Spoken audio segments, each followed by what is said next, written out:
আসসালামু আলাইকুম প্রিয় দর্শক, আশা করি সবাই অনেক ভালো আছেন।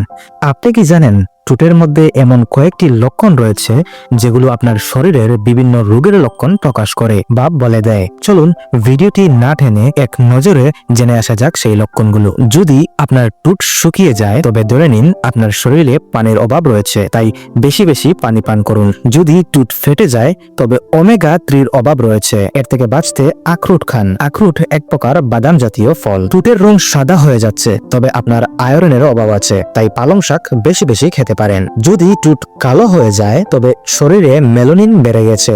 মেলানিন আপনার শরীরের একটি পদার্থ যা চুল, চোখ এবং ত্বকের রঞ্জক তৈরি করে। এর থেকে বাঁচতে আমলার জুস খেতে পারেন। ঠোঁটের দুপাশে দাগ পড়ে যাচ্ছে, যদি এমনটি লক্ষ্য করেন তবে ধরে নেবেন আপনার শরীরে ভিটামিন B2 এর অভাব রয়েছে, যা মাশরুম খেলে স্বাভাবিক হয়ে যায়।